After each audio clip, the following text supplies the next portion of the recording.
We need justice. We want the Department of Justice to get to work, and that's what they need to do now. This debate just exposed a bigger problem in the system. Congress created the Department of Justice. Congress funds the Department of Justice, and Congress is responsible for the oversight of the Department of Justice. When will we see justice?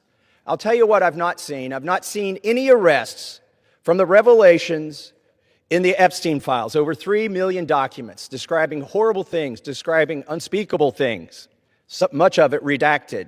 Over 24 people have resigned, CEOs, members of government worldwide. But I haven't seen any arrests or investigations here in the United States from this Department of Justice. Prince Andrew, Duke of York, who has since been stripped of his royal titles due to his affiliation with Jeffrey Epstein, has been arrested. Peter Mandelson, who previously served as UK's ambassador to the United States, resigned in disgrace from United Kingdom's House of Lords and the Labour Party, and he's been arrested. Former Prime Minister of Norway, Torbjorn Jagland, has been charged, but we don't see any charges, arrests, or investigations in the United States. What do we see? We see our FBI director celebrating in the locker room at the Olympics overseas. It's fine to be proud of this country. But we should be proud of this country because we have a system of justice that works, and yet we do not. Who are the men that should be investigated? I'll name them right here. Leon Black. You don't even have to see past the redactions to see that this man needs to be investigated. Jess Staley, accused of terrible things. It's right there in the files. Why is he not being investigated? And Leslie Wexner. Why did the FBI list him as a co-conspirator in their own documents in a child sex trafficking case, and then tell him, according to him, that they had no questions for him? Why is that? Well, the Epstein Files Transparency Act requires the DOJ and the FBI to disclose to us their internal memos and emails about how they made those decisions, whether to prosecute or not prosecute. Yet they have not delivered those memos. And we still don't have the memos and documents and emails from 2008 to explain why Jeffrey Epstein was given such a light sentence in what would have been an open and shut case of child sex trafficking, which allowed him to go back and recommit these terrible crimes, create hundreds of more victims, and ensnare so many other people in his conspiracy. Where are those documents that describe those decisions? We need justice. We want the Department of Justice to get to work, and that's what they need to do now.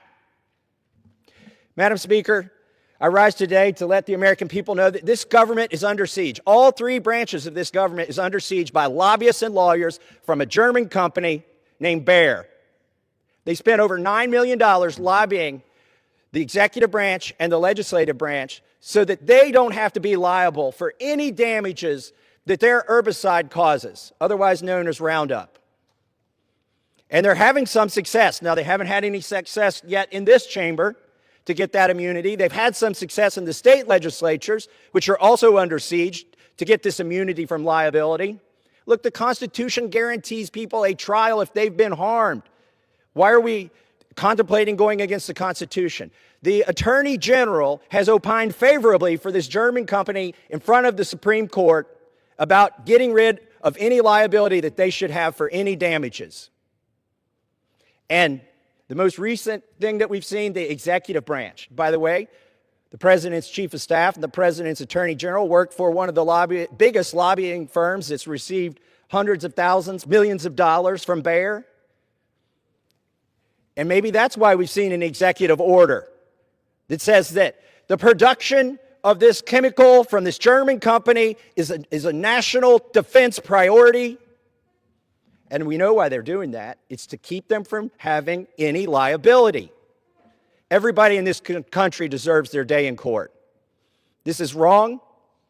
We shouldn't succumb to the lobbyists, not in the executive branch, not in the judicial branch, and certainly not here in Congress, and not in the state legislatures, but there's a lot of money at play.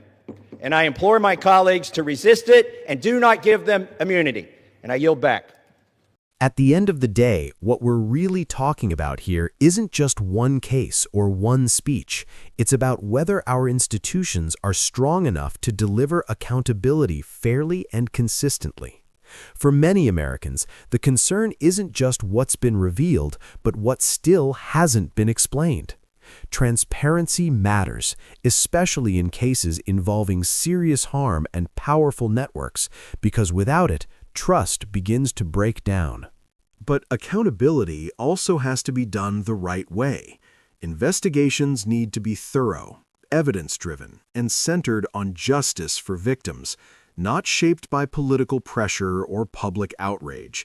That's how you build cases that actually hold up and lead to real consequences.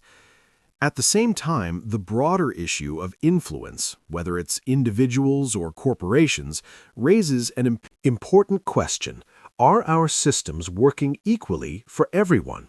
A healthy democracy depends on the idea that no one is above the law and no one is beyond scrutiny. So the takeaway here is simple. Demand transparency, support credible oversight, and stay engaged. Because real accountability doesn't happen overnight, but it only happens when the public keeps paying attention.